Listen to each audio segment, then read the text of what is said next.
Imagine a bank account with no balance you can check. No app, no statement, no number to look at.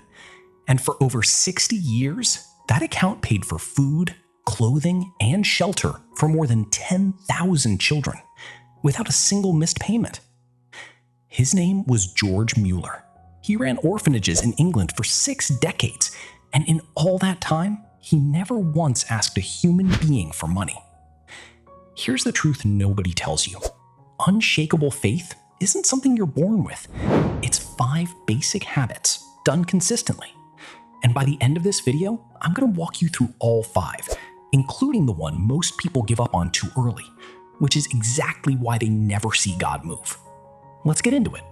Born in Prussia in 1805, George Müller wasn't born a saint. As a teenager, he stole from his own father, lied constantly, and even spent time in jail for fraud before he turned 20. Then he met Christ, and everything changed.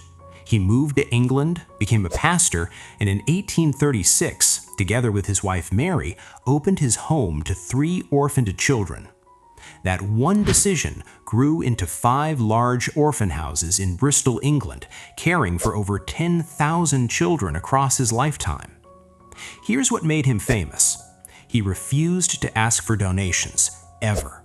Every need, food, clothing, repairs, wages, was brought to God in prayer, and only in prayer.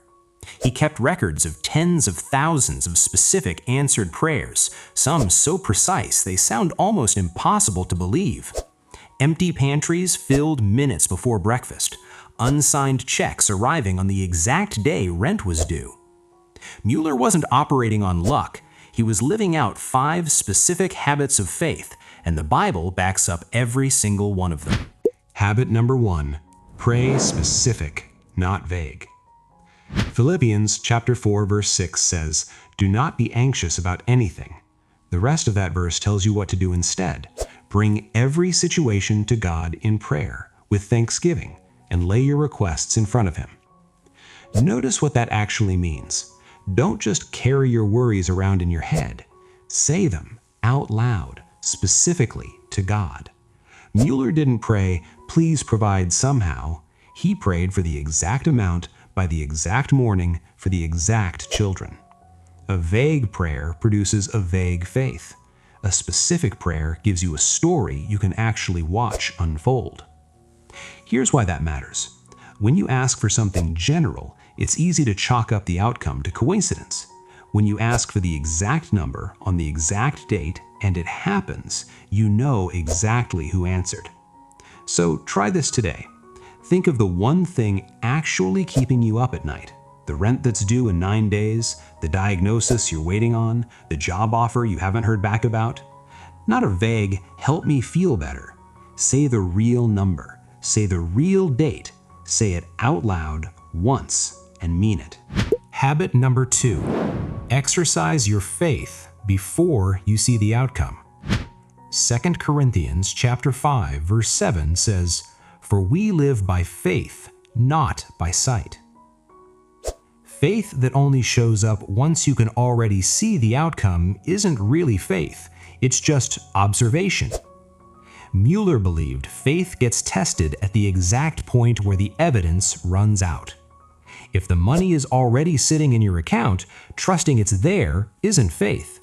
Trusting it's coming before it arrives, that's faith. Faith was never a promise that things go your way on your timeline.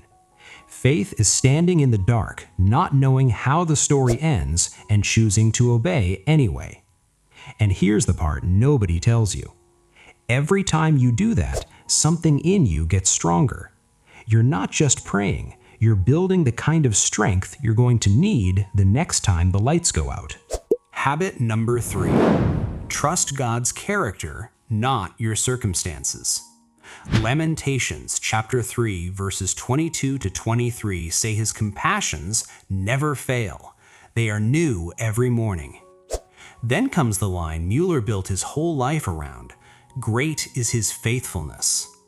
Here's the shift Mueller made that most people never make.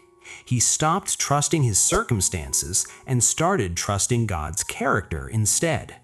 Circumstances change every day.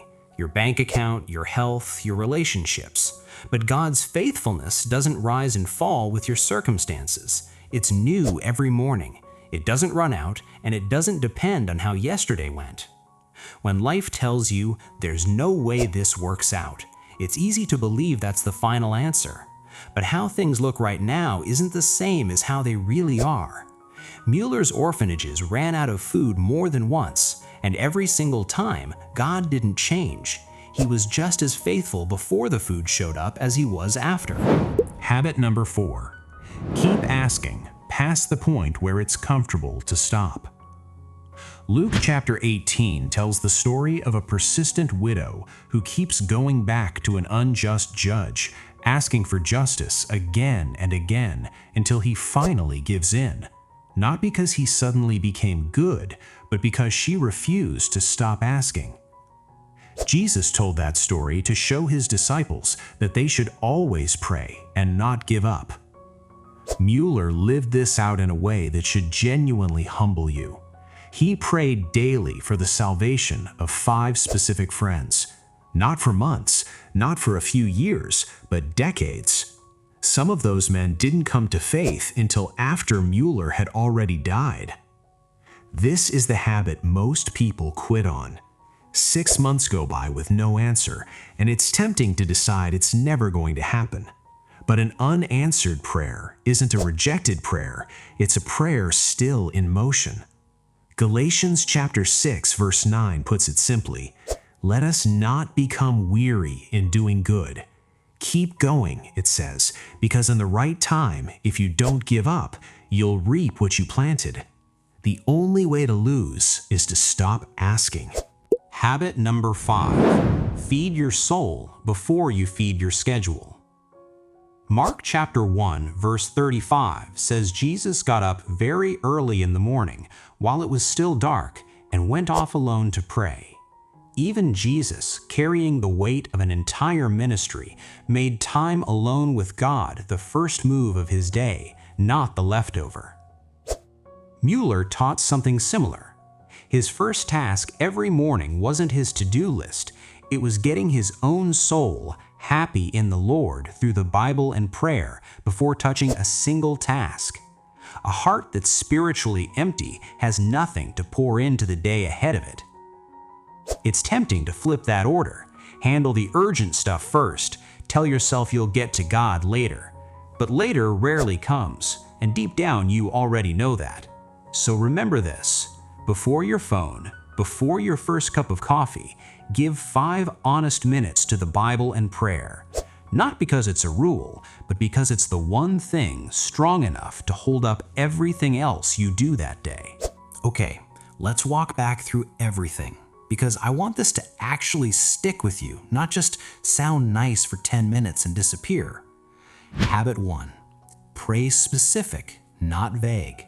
Say the real number, the real date out loud.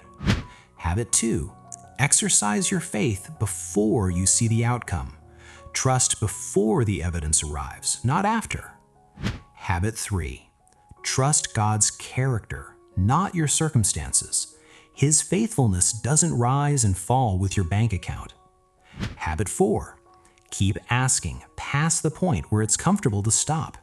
An unanswered prayer is a prayer still in motion. Habit 5. Feed your soul before you feed your schedule. 5 honest minutes before anything else gets your attention. Now here's what I really want you to walk away with. The first time you try any of this, nothing dramatic will happen. No lightning, no instant answer.